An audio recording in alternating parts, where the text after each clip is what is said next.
Muy buenas noches, tengan todos ustedes. Soy el doctor Eduardo Antonio Lara Pérez. A nombre de la Academia Mexicana de Pediatría y la Fraternidad Médica por la Salud, Médicos Unidos por México, les damos la más cordial bienvenida este miércoles 16 de febrero del año 2022. La conferencia del día de hoy lleva como título Sarcoma de Ewing y va a ser impartido por la doctora Belkis Andreina Monsalve Arriojas.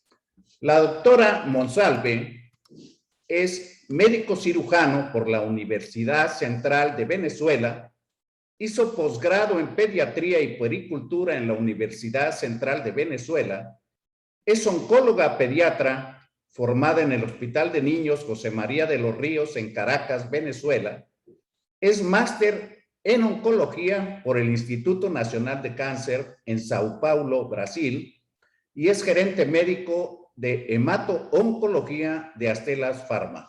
Es un gusto para mí cederle la palabra esta noche a nuestro conferencista, la doctora Belkis Andreina. Adelante, Belkis. Muchas gracias, doctor, por la invitación y por esa presentación que creo que es más larga de lo que, de lo que realmente represento. Y bueno, hoy vamos a hablar de un tema que es importante para los pediatras, como es el sarcoma de Ewing o sarcoma de Ewing. Voy a compartir pantalla.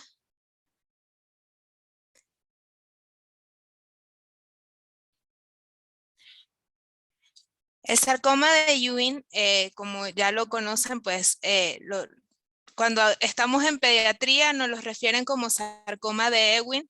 Una vez que se entra a la especialidad de hemato-oncología pediátrica, pues el oncólogo pediatra se enfrenta a lo que son las publicaciones en inglés y lo conocemos como sarcoma de Ewing. Básicamente, pues es una neoplasia que se presenta en los pacientes pediátricos. Hoy vamos a tocar esta es la agenda. El concepto general, que es un tumor maligno que puede surgir desde hueso o incluso de tejidos blandos y se origina principalmente de las células postganglionares de la cresta neural. El sarcoma de Ewing extraóseo se define como un tumor de partes blandas sin afección ósea, pero con una histología similar a esta. Y aquí es importante la diferenciación, puesto que a veces al pediatra se nos presentan patologías en los pacientes pediátricos donde vemos a veces una osteomielitis y resulta que al hacer o tratar esta lesión no es una osteomielitis como tal, sino es un sarcoma de Ewing.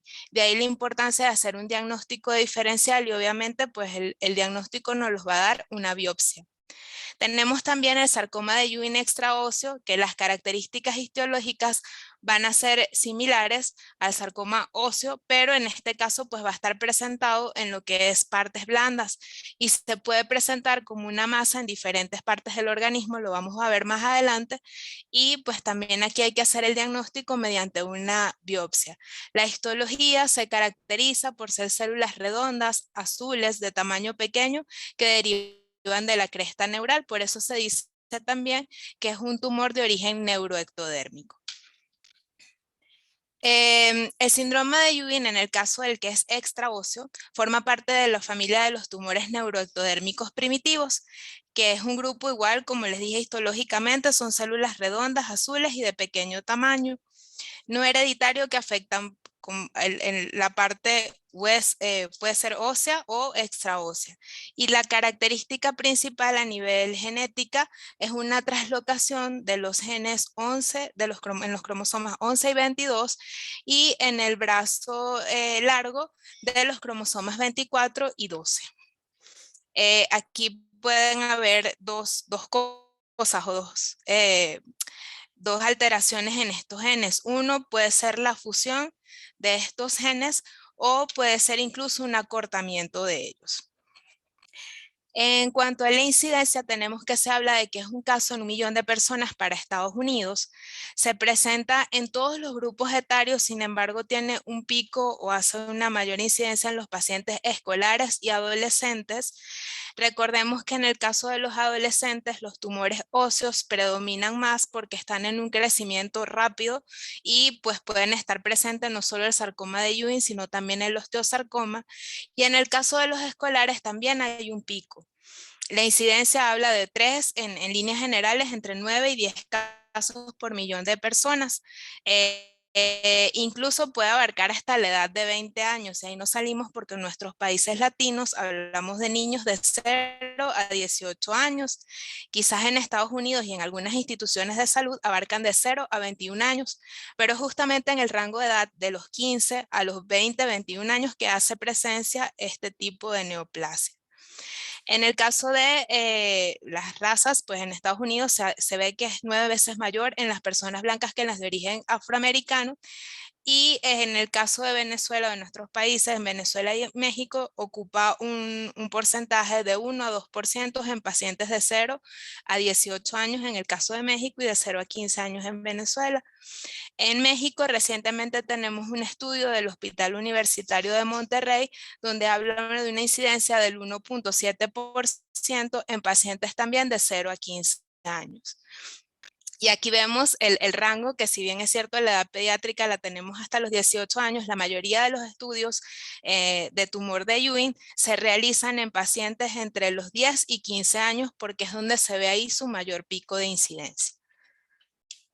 En cuanto a la clasificación, tenemos que hay un tumor de tipo óseo y también hay otro extraóseo. Entra también aquí dentro de la clasificación los tumores neuroectodérmicos primitivos o PNET, que básicamente la diferenciación va a ser histológicamente, pero la clínica va a ser igual para estos tipos de tumor. Y tenemos el tumor de Askin o sarcoma de Ewing de la pared torácica, que es un tipo más muy raro, pero también puede estar presente, y el caso de sarcoma de Ewing atípico, que no es más que la diferenciación o que esas células muy mal diferenciadas a la hora de examinarlas histológicamente. Las características clínicas, y aquí es importantísimo para el pediatra, el que le llegue al paciente en un determinado momento de su vida con dolor como primera manifestación. Algo que pasa muy frecuentemente en los pacientes pediátricos es una fractura patológica. A veces el niño estaba jugando o realizando algún deporte y sufre una fractura, y resulta que cuando va al hospital, pues que hacen una rayos X, es un hallazgo el encontrar este tipo de lesión, en el caso ósea. Otro es el hallazgo en sus exámenes o estudios normales, que se puede hacer un estudio radiológico y se observa una masa. Incluso a veces, sin tener la masa palpable, se pueden ver esas alteraciones en la radiología, o el paciente consulta por otro motivo y el hallazgo va a ser la masa. Sin embargo, en el 70% de los casos de estos pacientes podemos ver una masa palpable. La fiebre en el 20% de los casos se puede presentar, y por eso es que el diagnóstico en el caso del sarcoma de Ewing óseo se puede confundir con una osteomielitis o algún otro problema óseo infeccioso. En el paciente oncológico pediátrico siempre va a haber compromiso del estado general, puede haber una pérdida de peso no explicada con otras causas, puede haber alteraciones, fatiga, puede haber también otras condiciones clínicas como es la anemia, puede haber incluso un déficit neurológico cuando existe compromiso de la columna. Y el 50% incluso de los pacientes con sarcoma de Ewing en columna se acompaña de un déficit neurológico. Sin embargo, el sarcoma de Ewing en la localización en columna es muy rara, o sea, es más frecuente su presentación, bien sea ósea o en otro lugar, y ya vamos a ver la presentación de los casos por diferentes órganos y sistemas. La fractura en hueso patológico puede ser de un 5 a 10% de los casos. Lo que les digo, es el típico paciente que a lo mejor realizando algún deporte o algún juego presenta una fractura, y lamentablemente cuando se ve el rayos X, pues resulta que hay una lesión adicional a esa fractura. En cuanto a la localización anatómica, el caso del sarcoma de Ewing óseo tenemos que predomina en las extremidades inferiores. Se habla de que un 41% puede estar presente en los huesos largos. Luego le sigue la pelvis con predominio en el sacro. Luego está la pared torácica en un 16% y pueden seguir extremidades superiores, lo que le digo, la columna es un poco más raro y puede existir también en pies, manos e incluso cráneo. En cuanto al extraóseo, la localización anatómica se divide, el 32% se presenta en tronco y el 26% en las extremidades. También puede haber presencia en cabeza y cuello, incluso en retroperitoneo. El diagnóstico es fundamental, es el examen físico y antecedentes. Nosotros como pediatras tenemos la obligación de examinar al paciente detalladamente y ver, muchas veces confundimos el diagnóstico oncológico con algún problema infeccioso, pero siempre hacer esa salida con nuestras técnicas y la anamnesis es importante para saber cómo se ha desenvuelto. A veces el paciente ya ha pasado por tratamientos con antibióticos y antiinflamatorios y pues viendo que el volumen o la lesión voluminosa, el aumento de volumen no cede, es cuando acude o es referido al oncólogo pediatra. El diagnóstico histopatológico es esencial, la biopsia es la que nos va a hablar, pero también hay que hacer otras características de esas células para poder iniciar un tratamiento adecuado. Y pues obviamente las imágenes es lo que nos va a dar el diagnóstico como tal, la tomografía computarizada, la resonancia. Tenemos la exploración con tomografía por emisión de positrones. Esto se utiliza más que todo para el seguimiento de este paciente en tratamiento, puesto que ya sabemos que esto es lo que nos va a decir si hay todavía enfermedad presente o no. Tenemos otros estudios como la gammagrafía ósea, la aspiración de médula ósea y biopsia, recordando de que estas células pueden estar presentes también a nivel de médula ósea. La radiografía, que es algo simple y que tenemos presente en cualquiera de nuestras consultas, y por eso siempre que hay un aumento de volumen, poder realizar un estudio simple de radiografía y luego de ahí pues derivarlo a los estudios especializados. Otros estudios, pues un hemograma, estudios químicos de la sangre, incluyendo la lactato deshidrogenasa, donde en estos pacientes, si bien es cierto, a veces nosotros decimos, no, el LDH un poquito elevado es normal porque el paciente está en crecimiento. Sí, pero en los pacientes con el sarcoma de Ewing, o incluso neoplasias óseas, vemos que la lactato deshidrogenasa está en niveles superiores a los que normalmente nosotros podamos ver. Y esto puede ser un signo de alarma o algo que nos indique que está pasando un proceso neoplásico y pues que haya que estudiar a este paciente más a fondo. Tenemos que las características histopatológicas del sarcoma de Ewing tenemos que son células que contienen núcleos de forma redonda o ovalada con una cromatina fina y dispersa. Y aquí vemos las diferentes coloraciones. Tenemos acá incluso un tumor neuroectodérmico, donde vemos que sí son similares en la presencia de estos. Vemos a veces que lo que cambia o varía es la presentación del núcleo en cuanto al tumor neuroectodérmico frente con el sarcoma de Ewing convencional.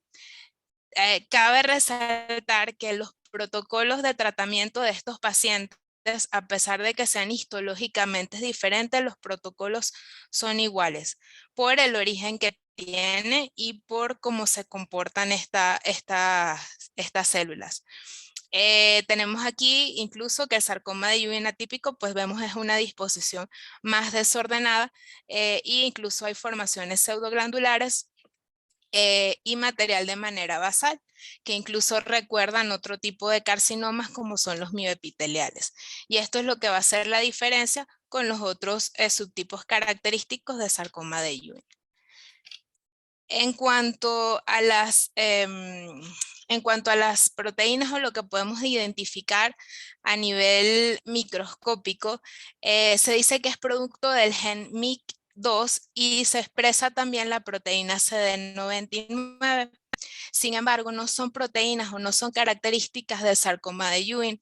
Existen neoplasias como el linfoma no Hodgkin o los sarcomas gastrointestinales que pueden expresar también en estas características, pero a eso vamos. La importancia de llevar una correlación clínica con la histopatología. Y pues si obviamente te estamos hablando de una clínica que nos habla de un sarcoma, pues saber que la diferenciación o la presencia de estas proteínas nos estaría hablando de un sarcoma de Ewing, a diferencia de otros sarcomas en caso de otros sarcomas de partes blandas, o en el caso del sarcoma óseo, de Ewing óseo, diferenciarlo con el osteosarcoma por la presencia de estas proteínas.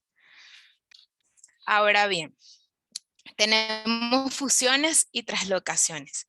Y aquí también es importantísimo porque a veces uno recibes, ¿verdad?, la biopsia con las características histopatológicas, pero también tenemos que saber que va más allá, y de ahí la importancia que a veces el médico pues no tiene el acceso a herramientas tan sofisticadas como es realizar un FISH o un PCR, que nos va a hablar de las características más apropiadas o las características diferenciales, como decir, es ponerle el nombre y apellido al sarcoma de Ewing con esas características moleculares para saber a qué nos vamos a enfrentar con el tratamiento.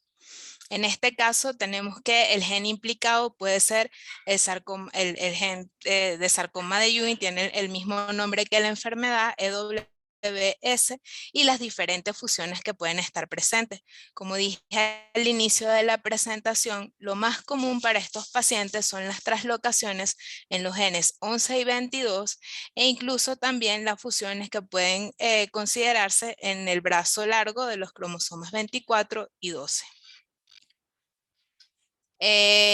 Acá pues existen otros criterios diagnósticos, como vemos tenemos siempre la proteína CD99 que nos puede sugerir esa presencia, pero siempre hay que correlacionar con la clínica. Y acá dejé esta bibliografía o esta referencia, que si bien es del 2012, no la quise cambiar porque tomemos en consideración que si desde el 2012 están hablando de marcadores moleculares y a veces el médico, yo que trabajé en un hospital público, no tenemos herramientas como estas, como el FISH y PCR, pero resulta que para poder tratar a ese paciente de manera adecuada o apropiada, tenemos que tener esta identificación molecular. Y de ahí la importancia de poder contar nosotros en los centros con técnicas como el FISH y PCR para la identificación molecular de estos pacientes. En cuanto a las características radiológicas, puede ser variable la presentación. Lo más común es una lesión destructiva de bordes irregulares, una lesión osteolítica. En este caso, pues abarca acá el húmero. Y pues vemos que la lesión pues se caracteriza por eso, por ser osteolítica, puede haber incluso periositis. Y lo vemos de esa manera. En el caso del sarcoma de Ewing extraóseo, vemos un aumento de volumen de partes blandas. Y aquí se ve en el tercio medio de la pierna, donde vemos con el edema subyacente que se puede presentar. Aquí también podemos hacer la diferenciación de que muchas veces el tumor, en clínica lo vemos, puede comenzar en la parte ósea y puede hacer estas lesiones también. Y resulta que el origen también puede ser el sarcoma de Ewing óseo, pero compromete lo que es la parte ósea y las partes blandas también. En este caso la lesión es solo blanda, la vemos aquí por el aumento de volumen, pero incluso hay también edema en la médula ósea adyacente. En el caso de otro tumor de partes blandas o sarcoma de partes blandas, puede ser también localizado en tórax y se ve acá una masa mediastínica que incluso se extiende hacia el pulmón derecho. Y lo podemos ver de esta forma. Entonces de ahí la importancia también que nuestros pacientes, cuando tengamos una radiografía de tórax, poder examinar y poder entender que estos aumentos de volumen pues son patológicos y pueden ser indicativos de una neoplasia. Diagnóstico diferencial. Pues básicamente el sarcoma de Ewing en hueso, el diagnóstico diferencial que lo vemos también en los pacientes, sobre todo adolescentes, los osteosarcomas. Sin embargo, también podemos ver otros sarcomas, puede haber también diagnóstico diferencial con algunos tipos de linfomas e incluso el melanoma puede ser un diagnóstico diferencial. Lo más frecuente en niños es el osteosarcoma como diagnóstico diferencial de sarcoma de Ewing óseo. Tenemos también que en el caso de aquellos tumores de Ewing superficiales, tenemos que pensar en otras cosas como lo son los linfomas o los melanomas, e incluso el carcinoma de Merkel. Tenemos también que en el caso de los viscerales podemos pensar en otros tipos de sarcomas como son el sarcoma de células gastrointestinales o GIST. Tenemos también linfomas, otro tipo de tumores neuroendocrinos, también puede ser diagnóstico diferencial. Y en el caso pues, de los pacientes adultos, pues pueden ser otro tipo de patología, incluyendo metástasis de otros tipos de cáncer. Ahora bien, los factores pronósticos previos al tratamiento de estos pacientes con sarcomas de Ewing es la localización. La localización de extremidades distales tienen un mejor pronóstico frente a aquellas lesiones que están localizadas en tronco, cráneo o incluso columna. Los tumores primarios extraóseos versus los óseos. Se dicen que pues tienen una capacidad los óseos, pues como el tratamiento quirúrgico es diferente, tienen un pronóstico quizás mucho mejor que los extraóseos, pero eso también va a depender de la localización del tumor. En el caso del tamaño, pues aquellos tumores que sean mayores a los 8 centímetros tienen un peor pronóstico. Eso también tiene que ver porque pues sabemos que el paciente va primero por una etapa quirúrgica y pues obviamente tumores más pequeños pueden ser resecados dejando márgenes libres y pues el paciente puede ser utilizado, puede ser llevado a una quimioterapia adyuvante con la cura de su enfermedad. Sin embargo, tumores mucho mayores, de mayor tamaño, es más difícil para el cirujano lograr alcanzar esa resección. En este caso, el paciente muchas veces tiene que pasar por quimioterapia con una quimioterapia neoadyuvante que haga que se reduzca el tamaño del tumor para poder facilitarle el trabajo al cirujano pediatra. Tenemos la edad, los pacientes menores de 15 años tienen un mejor pronóstico que aquellos. Se ha visto en los estudios clínicos que los pacientes adolescentes la agresividad del tumor de Ewing es mucho mayor, incluso son pacientes que tienen que ser sometidos a tratamientos de quimioterapia más prolongados y tienen que someterse incluso a terapias mucho más agresivas, incluyendo también las nuevas terapias o terapias dirigidas que se puedan utilizar en estos pacientes adolescentes, pero el curso de la enfermedad es mucho peor que aquellos que son más pequeños. El sexo femenino tiene mejor pronóstico que los varones. Sí, las niñas somos más fuertes en cuanto a la enfermedad, es lo que se ha visto en los estudios clínicos. Sin embargo, la presentación es mucho mayor en los varones, es más frecuente el sarcoma de Ewing que en las niñas, pero sí hay un mejor valor pronóstico, un mejor pronóstico para las niñas. La lactato deshidrogenasa, se dice que niveles más altos de lactato deshidrogenasas son de peor pronóstico para el paciente. Y obviamente pues las metástasis, el 25% de los pacientes, esto es importantísimo, presentan metástasis al momento del diagnóstico. De ahí la importancia de que el pediatra pueda intervenir de manera temprana para encontrar la enfermedad en un estadio temprano y que el paciente pueda ser llevado a esa etapa quirúrgica y posteriormente de la quimio, radioterapia, dependiendo de los factores asociados del paciente para lograr una cura de la enfermedad. Si llegamos al momento del diagnóstico con metástasis, pues los años de sobrevida son mucho menor para este paciente y pues la calidad de vida también se ve afectada. En cuanto a otros factores pronósticos, pues se tiene mencionado el tratamiento previo de un cáncer. Sí, hay algunos pacientes que pueden tener tratamiento de otro tipo de cáncer y después desarrollar una neoplasia secundaria y pues obviamente va a tener peor pronóstico que aquel que no ha pasado por un tratamiento de cáncer previo. En cuanto a las características citogenéticas, se habla de 5 anomalías genéticas, superior a 5 anomalías genéticas, es peor pronóstico para el paciente. Y otros factores biológicos, esto es a nivel molecular o sí, a nivel de biología molecular, tenemos que la sobreexpresión del gen P53 y de moléculas como el Ki67 y pérdida del cromosoma 16 Q o del brazo largo del cromosoma 16, pueden también estar relacionados con un peor pronóstico. En el caso del P53, les voy a dar un tip. El P53 es como un gen policía que se encarga de regular los procesos de oncogénesis y proliferación celular. Si este P53 está mutado, es mucho peor el pronóstico de estos pacientes. El P53 no solo se encuentra en el sarcoma de Ewing, se encuentra en muchísimas neoplasias, pero en el caso del sarcoma de Ewing, pues se ha visto que su sobreexpresión puede dar un mal pronóstico para aquellos pacientes que los tengan. En el caso de Ki67 también se ha visto la presencia no solo en sarcoma de Ewing, sino también en tumores del sistema nervioso central, donde se habla de un peor pronóstico según el porcentaje de Ki67 que tengan estos pacientes. Ojo, esto es a nivel molecular, pero son conceptos que uno lo pueden ayudar a saber hacia dónde se va a mover al paciente a lo largo del tratamiento. Y nos ayuda a los oncólogos, bueno, nos ayuda a identificar o a saber qué tan agresivo debo ser con el tratamiento, porque son marcadores que nos ayudan a saber ese factor pronóstico para el paciente oncológico.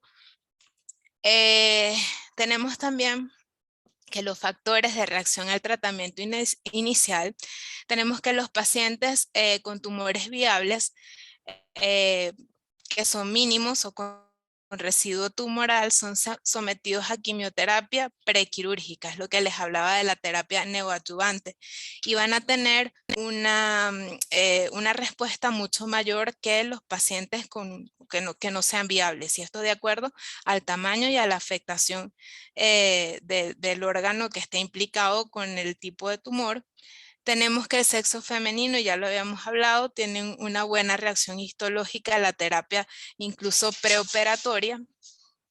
Y los pacientes con exploraciones sometidas a lo que es la tomografía por emisión de positrones antes y después de la quimioterapia de inducción, puede tener una buena, la disminución de la captación de estos pacientes, pues pueden tener una reacción histológica y mejor desenlace. Y eso es por la actividad de las células tumorales. Pues si hay una menor actividad, pues obviamente el pronóstico va a ser mucho más favorable que aquellos que tengan una mayor captación.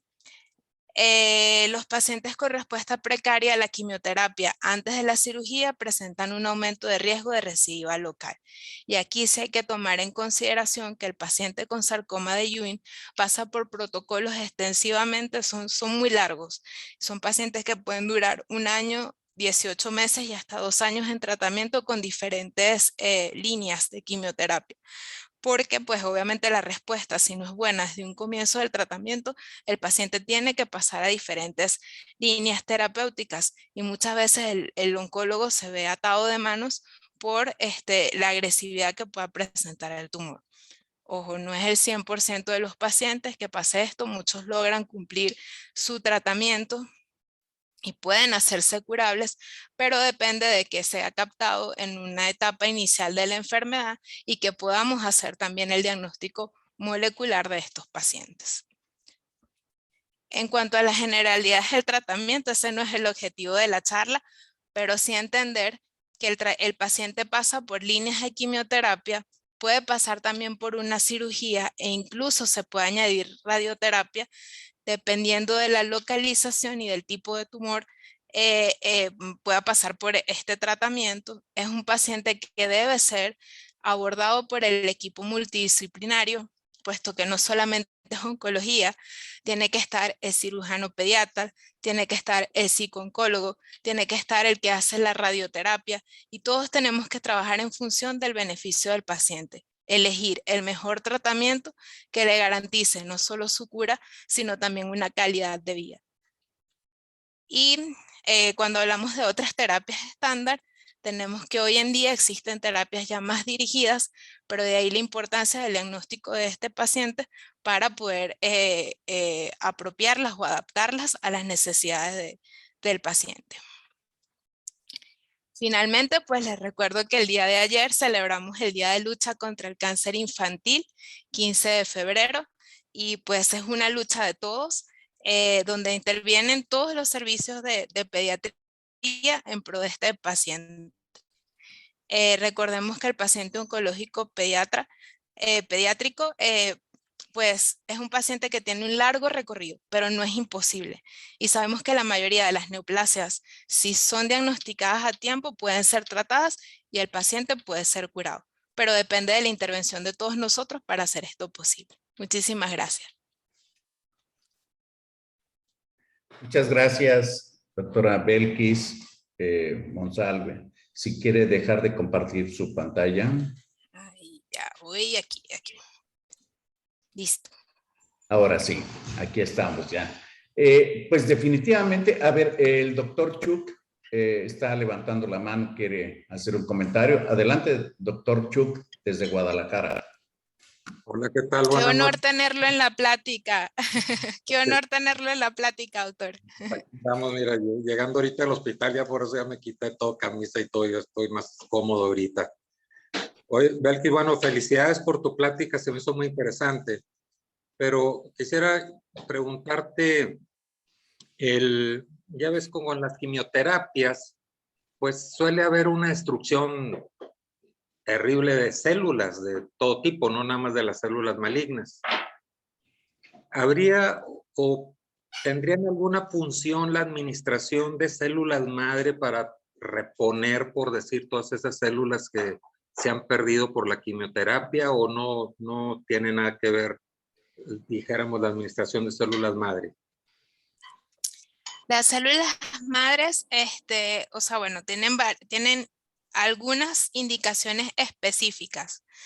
En el caso, bueno, recientemente creo que hay un caso muy mencionado ahorita en el periódico y en las redes, que fue una señora que tenía un linfoma, pero adicional a eso tenía también un HIV y utilizaron las células madres para tratarla. La señora pues se curó milagrosamente, por decirlo así, del HIV, y se está estudiando ahorita cuál fue el efecto que tuvo sobre su neoplasia, sobre su linfoma. ¿Tiene indicaciones específicas? Sí, más que todo se ha estudiado para neoplasias hematológicas. En el caso de sarcoma de Ewing no tengo la referencia o no he visto el que se haya practicado en las células madres. Sin embargo, para neoplasias hematológicas sí se ha demostrado que tengan actividad o que sí tengan función para hacer este tratamiento de la enfermedad. Incluso los resultados han sido buenos. Para sarcoma de Ewing, lo más que se ha estudiado es esto de que saber como que los marcadores moleculares que intervienen ahí, y lo que se tiene pensado para el tratamiento son estas terapias dirigidas que van específicamente a esas mutaciones y son menos tóxicas porque se utilizan como monoterapia sin necesidad de acompañarla de la quimio. Pues muchas gracias y felicidades por tu plática, me gustó mucho. Felicidades. Gracias, no, un honor tenerlo aquí, doctor. Gracias. Muchas gracias al doctor Jorge Chuk desde Guadalajara. Hay felicitaciones. La doctora Josefina Artaza le felicita y le saluda desde Argentina. Araceli también, me imagino que es Araceli Silva, también la felicita y le agradece. Y bueno, yo siempre que se habla de problemas neoplásicos en niños, aunque son más frecuentes otros, se habla de la medicación, las dificultades para conseguir medicamentos antineoplásicos y de tratamiento para problemas oncológicos, pediátricos, y sabemos del largo tiempo que se llevan estos tratamientos. Si mal no recuerdo, el tratamiento del sarcoma de Ewing mínimo se va a llevar 9 meses, por ahí más o menos. Y no todas las familias ni todas las instituciones tienen los medicamentos o el conocimiento o económicamente son capaces de afrontar esta enfermedad. Lo digo porque pues estamos unidos en momentos difíciles en los que no solamente en México, sino a nivel mundial, vemos que se ha desajustado todo con respecto a la visión la actitud, posición y atención de padecimientos que no son COVID. Entonces, a mí me parece muy oportuno preguntarle si hay tratamientos disponibles en México que tengan efectividad, qué tan caros son, si es posible conseguirlos, si se tienen de manera institucional, si existen instituciones altruistas o de grupos de personas que ofrecen alternativas. No sé si nos quisieras comentar de eso, Belkis. Sí, pues lamentablemente en nuestros países latinos nos vemos en una posición de menor acceso a las terapias de última generación. Y lo vemos justamente, el cuadrito que puse desde 2012, ya nos hablan de unas características moleculares, o sea, no es reciente, es desde el 2012 que se estudian ya estas características moleculares, en este caso de sarcoma de Ewing, pero así para cada enfermedad. Y cada día, doctor Lara, o sea, salen moléculas nuevas para tratar diferentes tipos de cáncer específicos para una mutación, específicos para un marcador. Y nos hace, o sea, nos hace entender de que hay terapias buenas o terapias que tienen un menor, cuando revisamos los estudios clínicos, tienen resultados asombrosos, pacientes que se curan, pacientes que a lo mejor en estados ya metastásicos tienen una sobrevida mayor, pero pues no todos tienen acceso, y yo creo que eso es una parte importante, no todos tienen acceso a ese tipo de tratamiento, y lamentablemente a veces el oncólogo se ve obligado a utilizar esquemas que están en desuso o que no es el más apropiado para el paciente, pero pues es lo que tienen disponible, lo que les brinda la mejor, por decir, la mejor alternativa para el paciente, porque es por disponibilidad, más no es porque sea el más apropiado. Y entonces aquí también nos vamos a eso, le estamos a veces agregando toxicidad a ese paciente o le estamos dando alguna quimioterapia sin tener la indicación específica para eso, pero pues es lo que hay. Y ese no es el deber ser, o sea, una best practice es poder otorgarle al paciente el mejor tratamiento y ocasionarle la menor toxicidad. Y lo digo porque hay específicamente dos medicamentos que han sido indicados para este sarcoma, y estoy hablando específicamente de la ifosfamida y la doxirubicina. Y yo no sé primero si existen en México, si son accesibles y si son de alto costo económico. Sí están disponibles, son quimioterapia convencional.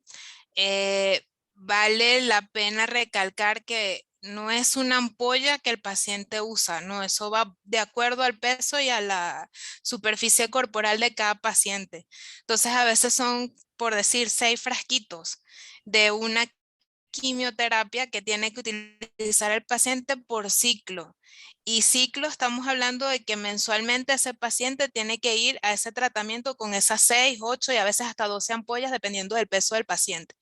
Entonces, pues habrá centros que los tienen y se los pueden dar al paciente, como habrá centros que quedan más lejos y no tienen a lo mejor esa capacidad de tener los medicamentos presentes. Lo hablo, bueno, yo lo practiqué, o mi práctica clínica fue en Caracas, en Venezuela, y muchas veces no teníamos esas ampollas. Teníamos que dividir el tratamiento de 2, 3 pacientes para conseguir, y pues obviamente no van a ser los resultados iguales que tú le des al paciente la dosis que le toca, hacer dosis menores. Pero volvemos a lo mismo, a veces uno trabaja con las uñas o con lo que hay. Quimioterapia convencional no debería haber déficit, o no, generalmente no debería, pero a veces, doctor, pues vemos que un metrotexate, que es algo tan sencillo, algo tan básico, que no solo se utiliza en cáncer, sino en otras enfermedades, a veces no lo hay en los centros de salud. Entonces, pues, un hueso duro de roer, y me disculpa la expresión coloquial, pero son las limitaciones que a veces se encuentra el oncólogo o el hemato-oncólogo pediatra. Y tienes toda la razón, porque el metrotexate es de los medicamentos clásicos para tratamiento de leucemias. Y digo esto porque teniendo un pronóstico generalmente malo, ¿no? Porque hablamos de sobrevidas a 5 años, ¿no? Es más o menos la meta que se pone en el tratamiento de un paciente con sarcoma de Ewing. Y el problema de este sarcoma es que la tasa de mortalidad, de manera general, pues es bastante mala.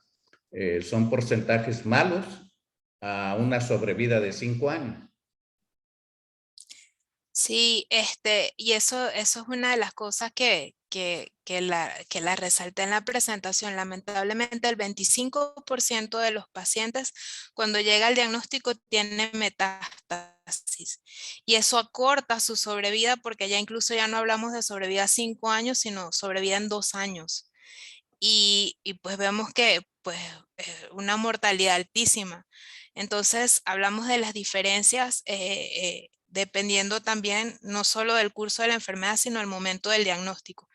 Entonces ya tenemos varias cosas de las por qué a lo mejor el paciente dura menos. Uno, porque no sea el tratamiento adecuado según el acceso y la disponibilidad de este. No todos los pacientes pueden tener acceso al mejor tratamiento. Y otra de las cosas es el diagnóstico tardío. A veces el paciente, la causa oncológica se olvida y pasa por antibióticos, pasa por desinflamatorios, pasa por otras especialidades y el último que piensan es el oncólogo o el hematólogo en el caso de las leucemias, que puede hacer el diagnóstico y puede iniciar un tratamiento. Entonces es tiempo que pierde el paciente y pues obviamente la sobrevida se acorta.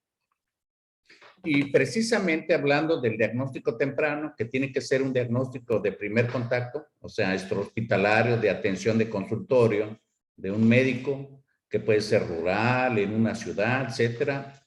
¿Qué recomendaciones harías? Porque al parecer, pues el tumor de Ewing es muy específico con respecto a las edades y tomando en cuenta la presentación más común, ¿no? A lo mejor pudiera hacerse una recomendación para el médico de primer contacto con la intención de hacer un diagnóstico precoz. Sí, la recomendación, uno cuando tengan la duda siempre refieran al especialista. A veces es preferible pecar de más y no de menos. Y creo que siempre debemos tener, o sea, cuando un paciente se nos presenta con un aumento de volumen, tener un estudio de imagen, porque eso nos va a ayudar a cualquier cosa. O sea, como les digo, puede ser una fractura y a veces la fractura pasa porque en la clínica vi la lesión ósea, la traté y no se exploró más allá. Entonces creo que un estudio de imagen es algo que tenemos, una simple radiografía nos puede ayudar a tener un diagnóstico y una mejor visión. Y siempre enfocar a ese paciente adolescente con que puede tener otras causas.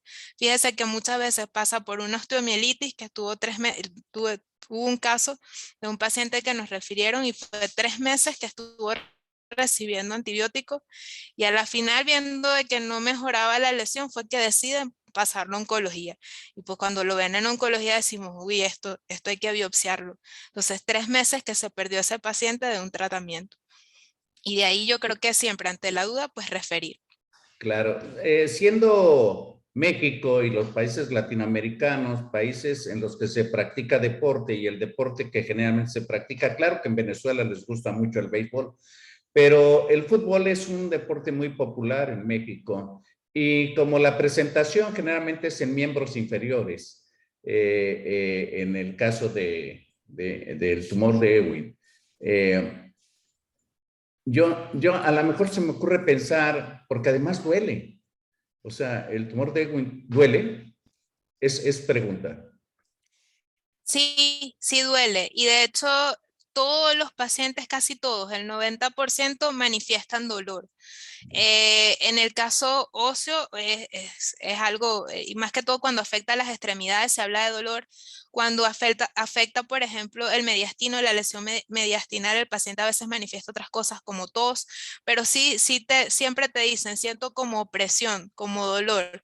Entonces, yo creo que el dolor nunca debemos dejarlo de estudiar porque a veces uno, no, dolor es un antiinflamatorio y no vemos qué está ocasionando el dolor. Entonces, yo creo que ser más acuciosos a la hora de explorar al paciente nos ayuda a hacer ese diagnóstico.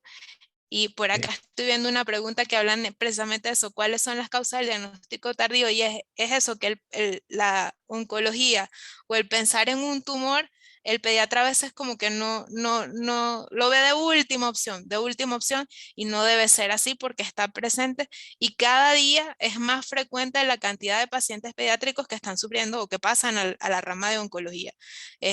Antes nosotros veíamos cáncer con adultos mayores y hoy en día cada vez a edades más tempranas podemos verlo. Ya incluso bebés con rhabdomyosarcomas pueden hacer el diagnóstico en útero. Ya estamos ya abarcando hasta eso. Entonces creo que siempre el TIC es ser más acuciosos a la hora de explorar al paciente. Se me ocurre pensar, porque hace ya bastante tiempo, más de una década, se detectó aquí en Veracruz, en el estado de Veracruz, en México, dos sitios donde hay muchos problemas oncológicos, específicamente Poza Rica y Minatitlán, y da la casualidad de que en ambos sitios pues hay refinerías.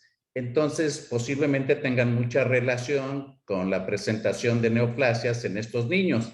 Y se hizo un intento de hacer una escala predictiva de factores de riesgo para diagnóstico de neoplasias. Debo de recalcar que la mayoría de ellas era para leucemias. A lo mejor se necesita también hacer una escala para el médico de primer contacto predictivo y se me antoja pensar que dado que es frecuente en escolares y que toda lesión que cause dolor y que aumente de tamaño, que produzca una tumoración, hay que pensar en tumor, en sarcoma de Ewing, hasta no demostrar lo contrario. No sé qué pienses tú, Belkis. Sí, es lo que digo, no dejar de última la causa oncológica. Una de las cosas sí dice, recordar cáncer es enfermedad multifactorial y a veces el adulto se logra abarcar, pues las mujeres después de los 40 años hacer una mamografía, el hombre que debe acudir también a hacerse un tacto rectal, pero el niño ¿qué? Y de acuerdo con usted debería haber como que pensar eso, si yo tengo un adolescente o tengo un niño en edad escolar, con dolor, con pérdida de peso, con alguna fractura sin causa aparente, pensar siempre en de que puede ser una tumoración y siempre tener presente esa opción de que puede ser algo oncológico. Algo sí, yo creo que es importante para los médicos de primer contacto tener esa presencia o ese chip de que sí el niño puede presentar cáncer y puede tener cualquiera de estas. Mire, otro ejemplo es el tumor de Wilms. El tumor de Wilms es un tumor renal y muchas veces pasa desapercibido porque ese paciente pues se le buscan otras causas, viene a lo mejor con una infección urinaria, se buscan 1000 causas y pues no, y lamentablemente cuando llega el oncólogo es un estadio tardío y un tumor de Wilms, si lo vemos en otros sitios en Estados Unidos, casi el 90%, si no más, es curable. ¿Pero por qué? Porque ese paciente llega en un estadio temprano que se puede resecar y ya, y el paciente ni siquiera tiene que pasar por quimioterapia porque se opera y ya. Pero pues lamentablemente si se retarda el diagnóstico, ya las condiciones de tratamiento van a ser otras. Igual nos pasa en el tumor de Ewing, que sí es más raro, pero está presente ahí. Entonces siempre no dejarnos, y ante la duda siempre una técnica de imagen, y si vemos una técnica de imagen y una lactato deshidrogenasa ahí aumentada, pensar tumor de Ewing, vamos a referirlo al especialista. Recalcando en esto porque me llama mucho la atención que a veces tanto el médico o el paciente tienen prácticas que van en contra o favorecen el diagnóstico tardío.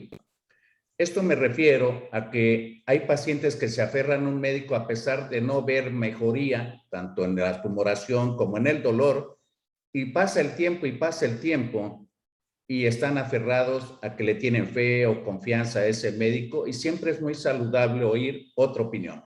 Eso por un lado. Y por el lado del médico, todo paciente que no evoluciona a lo esperado, a lo natural, a lo frecuente, pues debe de referirlo con alguien más que tenga otra visión o que piense en la posibilidad. Posiblemente eso haría que mejorara el tiempo para hacer un diagnóstico precoz. La otra situación que quiero preguntarte es porque a veces, específicamente en la presentación ósea, a veces en el tratamiento hay, pues, hacer una mutilación lo más alejada posible, pues son cruentas, son generalmente muy extensas, tratando de evitar y liberar la posibilidad de una metástasis. En esos pacientes, ¿cómo está la sobrevida?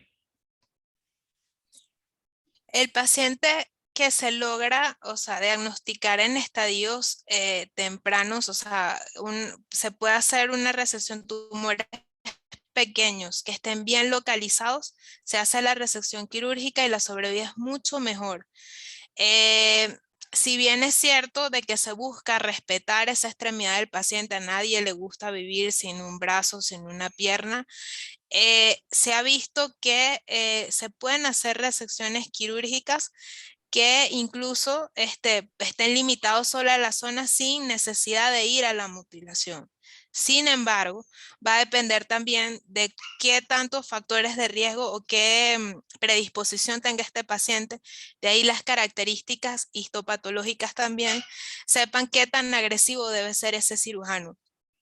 Y por eso, si el riesgo es mucho mayor, pues se prefiere una cirugía un poco más agresiva, pero pues brindarle la posibilidad al paciente de que pueda ser curado con esa resección quirúrgica. Ojo, hemos tenido pacientes que se hace una resección o una cirugía más conservadora, solo limitándose a la zona del tumor, pero estos pacientes, si tienen un riesgo alto, pues entonces, ¿verdad? Eliminas la lesión o la localización de la enfermedad primaria, pero a lo largo de los años puede que este paciente presente metástasis en pulmón o en otro órgano. Entonces, por eso es que a veces las cirugías y de ahí volvemos a lo mismo, la interacción entre el equipo multidisciplinario, una evaluación por traumatología, una evaluación por el oncólogo, una evaluación por el pediatra, el patólogo tiene que hacer bien esa determinación de darle nombre y apellido a ese tumor para saber qué tan agresivo vamos a hacer con el tratamiento tanto quirúrgico como oncológico. Y ese manejo multidisciplinario que mencionas es a partir del diagnóstico. Pero ¿qué pasa durante el tratamiento? ¿Cómo se va a manejar de manera multidisciplinaria? ¿Quién va a tomar las riendas del caso, decidiendo qué es lo que se va a hacer, pues, a un plazo mediano dentro del tratamiento? En el caso de los quirúrgicos, pues pasa el evento quirúrgico y ¿qué va a pasar? ¿Quién va a tomar las decisiones? El oncólogo pediatra es el líder del equipo y es el que debe decidir porque pues es el que tiene como ese poder de saber qué puede pasar con el paciente si se toma tal decisión o qué no debe pasar con el paciente si se toma X decisión. Entonces, el paciente siempre es evaluado por cirugía y muchas veces el cirujano, a manera de juego, pero lo dicen así, nos lanzan al paciente y nos dicen, ponle una vincristina y yo después entro ahí.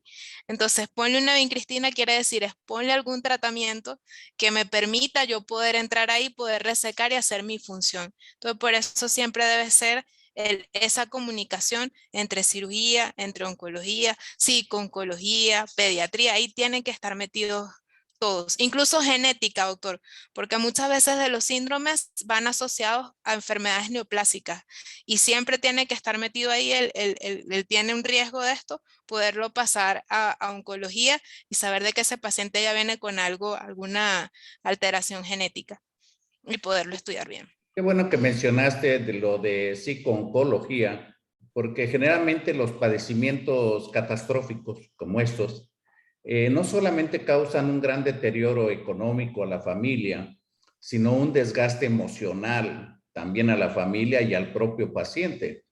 Entonces, son una familia, todos los involucrados, incluyendo el paciente, que van a necesitar de una terapia de cómo afrontar esta situación para su mejor evolución o para aceptar también una mala evolución. ¿Cómo? Lo digo porque hay muchos ejemplos que, para desgracia, con un diagnóstico como estos, catastrófico, de repente el matrimonio se divorcia y decide divorciarse. Uno de los padres pues ya no quiere esa carga emocional o económica y se divorcia. O resulta que se queda sin trabajo y ya no tienen cómo afrontar el problema económico. Entonces, hay una serie de factores en las cuales se necesita no solamente el apoyo de la misma familia, sino también mucha información y cómo afrontar esta serie de padecimientos catastróficos. Sí, donde yo tuve la oportunidad de hacer mi rotación en oncología pediátrica, teníamos un servicio de psico-oncología. Funcionaba ahí dentro del servicio y todos los pacientes tenían que ser evaluados. Y lo bonito de esa consulta era que no solamente se le brindaba la atención al paciente, sino al entorno familiar, porque cambia, o sea, la dinámica familiar cambia totalmente en ese paciente. Vemos incluso que la mamá que a lo mejor trabajaba ya no puede trabajar, es un ingreso menos en la casa porque tiene que dedicarse 8 horas, 12 horas, dependiendo de lo que esté el niño en la sala de quimioterapia y pues obviamente eso no le permite tener ningún trabajo estable. Existe también el acompañamiento de estos pacientes, programas bellísimos que se desarrollan de poder ayudar a las mamás que hagan algún tipo de manualidad o algún tipo de trabajo dentro de la sala de quimio para que puedan generar algún tipo de ingreso fuera de lo que añade el papá o algo. O a veces muchos de los hogares no tienen el papá presente y es la mamá la que tiene que salir adelante con ese niño y obviamente tantas horas en una sala de quimio no le permite hacerlo. Entonces, pues hay programas sociales también diseñados para eso que le permitan a la mamá pues poder desempeñarse de alguna otra forma mientras está con esta transición o este proceso de que es la enfermedad o el paciente tantas horas en una sala de quimio. No es mi área de experiencia, pero porque yo no me dedico a esto, pero hemos visto que en otros padecimientos se forman grupos inicialmente sociales y de apoyo económico, emocional, de información y de buscar oportunidades para el mejor pronóstico de estas personas. Existe en México un grupo, no específicamente para EWI, yo me imagino que no, pero para niños con neoplasias de oncología. Ahorita se ha hablado mucho en la televisión de la falta de medicamentos oncológicos para niños con cáncer en México. Y bueno, hay un grupo para esto, o sea, Sí, donde la gente pueda hacer donaciones y se utilicen para el beneficio de estos niños afectados. sí, hay muchísimos grupos, doctor. Cada institución tiene como una sociedad o una asociación que puede ayudar a determinadas instituciones. En Toluca, por ejemplo, materno infantil de Toluca, hay una que se llama IAP, creo que son las siglas, y es una institución que se dedica a ayudar a los niños de ahí, bien sea dándoles hospedaje, bien sea brindándoles tratamiento, bien sea con ropa, con zapatos, o sea, hay muchas de las cosas. Incluso tienen algo muy bonito que es que alojan a la familia mientras el niño está recibiendo tratamiento. Y así como esa institución, existen varias o muchas. Lo que sí es que pues solas no pueden trabajar, necesitan del apoyo de empresas que puedan otorgar algún tipo de donación para que ellas puedan funcionar correctamente y pues llegar a los sitios donde más se necesite. Pero sí existe ese acompañamiento y es algo muy, muy bonito por quienes desarrollan esa labor porque pues le dedican el 100, o sea, no es solo que se quedan en Navidad, sino que durante todo el año pues permiten ese acompañamiento con el paciente y con su familia. Muy bien, muchas gracias. Siguen las felicitaciones. El doctor Miguel Villegas Aguilera la felicita Muchas gracias. por compartir esta información. Y bueno, por desgracia estamos llegando al límite de tiempo destinado a esta conferencia y quiero pedirte que des un mensaje final de tu plática. Bueno, mi mensaje es, yo antes de participar en un servicio de oncología hice pediatría y créanme que a todos los pediatras se nos pasa muchas veces el pensar en ese diagnóstico oncológico, lo dejamos de último en la lista, pero yo creo que hoy en día ya lo tenemos que tomar en consideración y no tener el miedo a referir o a pedir un examen más especializado. O sea, si vemos que el paciente no evoluciona bien, pues solicitar los exámenes que complementen esa evaluación y podamos referir a tiempo. El cáncer infantil no es solo de oncología, es un problema de todos. Y mientras el equipo multidisciplinario pueda funcionar integradamente, pues mucho mejor para el paciente.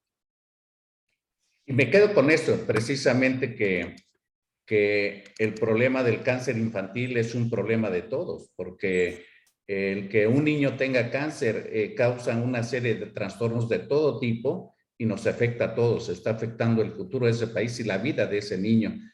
Yo quiero agradecerte a nombre de la Academia Mexicana de Pediatría, de la Fraternidad Médica por la Salud, Médicos Unidos por México, tu excelente conferencia, tu participación en esta noche y agradecer a todos los que asistieron a este foro. Les digo que este video va a estar disponible de manera pública en nuestro canal de YouTube como Médicos Unidos por México. Muchas gracias a todos y hasta pronto.